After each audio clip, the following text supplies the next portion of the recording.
বন্ধুরা কেমন আছেন সবাই? আশা করি ভালো আছেন। আপনাদের দোয়া আশীর্বাদে আমিও ভালো আছি। আজ বানাবো ডিমের কারি। আমি 7টা ডিম আগে থেকে লবণ হলুদ দিয়ে ভেজে নিয়েছি।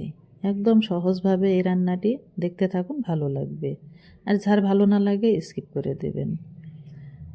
ভাজা হয়ে গেছে, এবার পেস্ট করে রাখা মশলাগুলো দিয়ে দেব। ওই তেলেতেই দিয়ে দেব। পেস্ট করে রাখা মশলাগুলোর মধ্যে আদা রসুন কাঁচা লঙ্কা পেঁয়াজ আর 2টা টমেটো দিয়ে ভালো করে ভেজে নেব। এইভাবে দেখুন দেখতে কতটা কালারফুল হয়েছে, খাইতে তার থেকে বেশি টেস্টি ছিল। এবার শুকনো মশলা দিয়ে দেব, ঝাল লঙ্কার গুঁড়ো হলুদ আর জিরা স্বাদ মতো লবণ দিয়ে কষিয়ে নেব। আমি মশলা বেশি ব্যবহার করি নাই। এবার হাফ বাটি পানি দিয়ে দেব, দিয়ে অল্প ফুটিয়ে নেব।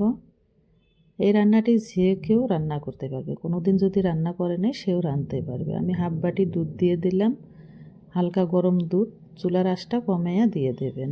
এবার কয়েকটা কাঁচা লঙ্কা আর 1 চামচ ঘি দিয়ে দেব। ঘিটা দিলে টেস্টটা 2 গুণ বেড়ে যাবে। রান্নাটি কেমন হয়েছে কমেন্ট করে জানাবেন। আর ভিডিওটি ভালো লাগলে লাইক শেয়ার করবেন, ফলো করে পাশে থাকবেন। ভিডিওটি এতক্ষণ ধৈর্য ধরে দেখার জন্য সবাইকে ধন্যবাদ রইল।